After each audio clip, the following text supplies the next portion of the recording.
You gotta love Luffy, boy, I tell you, for better or worse, you know, his heart's in the right place.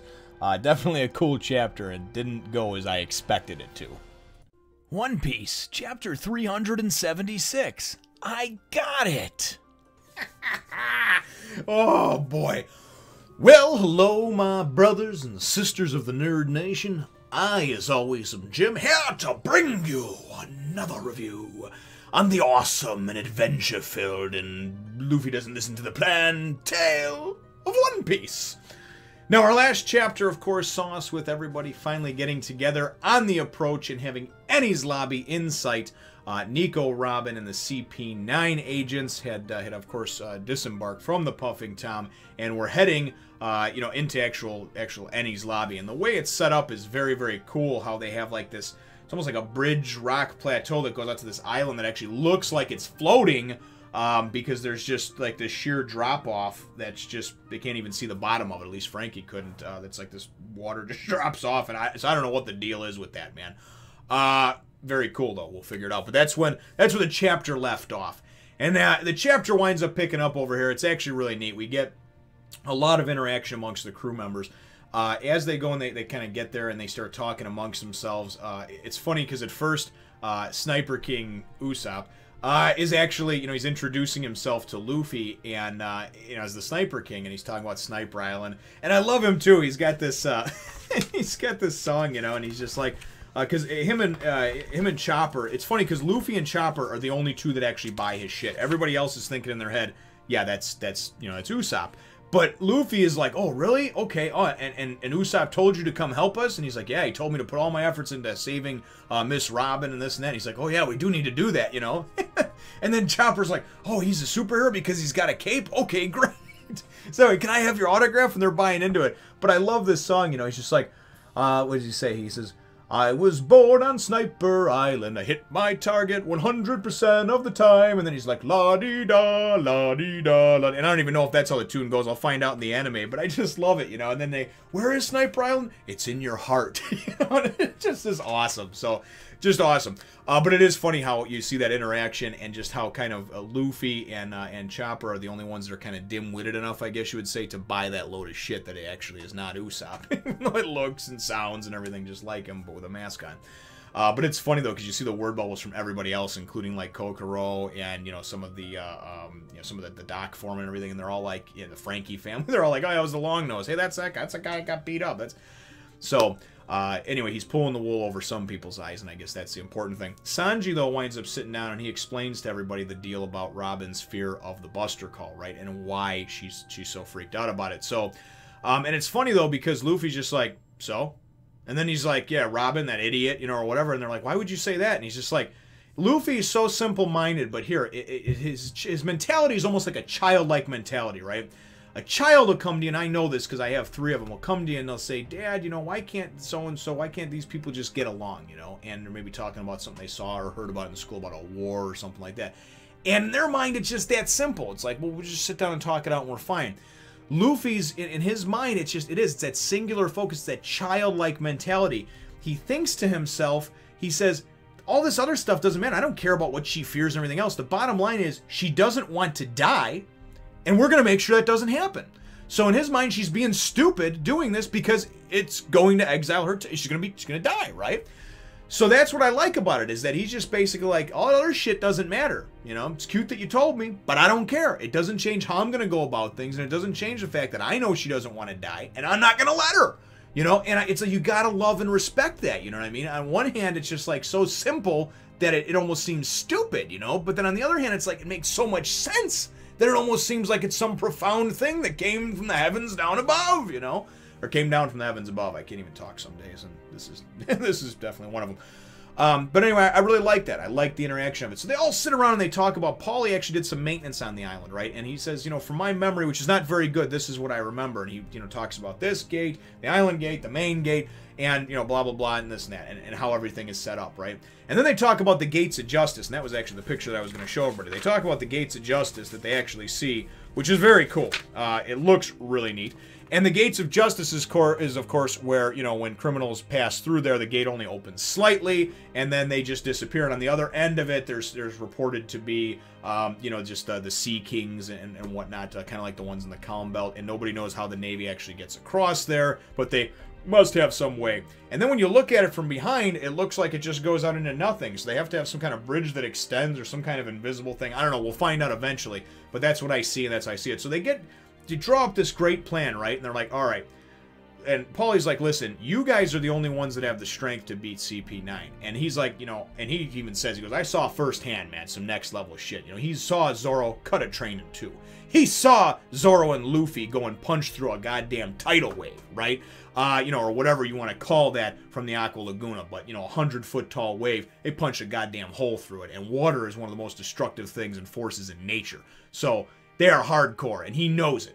So he's like, you're the only ones that are going to have a chance against. So what we're going to do, the 50 Franky family members and everybody else that's come along, Yokozuna and all them, we're going to go and we're going to get in there, give us 5 minutes. We're going to go and get the first 2 gates open. You're going to fire up the rocket, man. You're just going to go and plow right through there and try to get as far in as you can to it. And that's the plan, right? Because if she goes through the Gates of Justice, we are not getting her back. We got to get to her before then, right? As far as for the, so Operation Rescue Franky and Nico Robin, you know? So it's actually, it's pretty cool. A pretty cool plan, right? Next thing, and you're thinking, all right, this is great. You know, this sounds cool, man. They're storming the freaking castle, right? And then they wind up saying about how they don't need to unnecessarily fight, you know, fight people because the Navy has probably 2,000 or 3,000, or the Marines have, you know, 2,000 or 3,000 there, probably stationed there. So they're probably outnumbered, you know, 20 to 1 or 10 to 1, whatever. The odds aren't looking good. But then they go and they look and they're like, where the hell is Luffy, right? It hasn't been 5 minutes, it hasn't been nothing, you know, everything's just been laid out. They said you gotta wait 5 minutes, okay, you agreed to it, right? And all of a sudden they look up and there's Luffy, and he's talking about how he wants to clobber people. Before he was talking about that, he's got a new move he wants to try out. And Luffy's sitting up on top of the gate to get in there. You know, the gate, the iron gate that goes around, and he has propelled himself up there. And he's up there looking around, he's like, whoa, cool. And then he propels himself over to a flagpole, and a couple people inside see him, you know, and this and that. And he's up on the flagpole looking, and he kind of overlooks and sees everything, you know, the huge drop-off and all that, which I thought was actually pretty cool. He winds up seeing that. They of course show it again, you know, but so he sees everything from up above, and of course doesn't wait or heed anybody's warning. And it's so funny because they're like, you know, they're back there talking about, I thought he understood, he agreed to the plan, right? He said wait 5 minutes, and Zoro's like, he can't do that. You know, so this is the dim-witted shit though that Luffy does that I think gets them sometimes into some unnecessary trouble and some unnecessary shit. What if Luffy gets captured or injured or whatnot now, and he's one of their strongest or their strongest fighter, and, you know, you're stronger together than you are apart, you know what I mean? But whatever, you know, survive together or die alone. That's the way I look at it.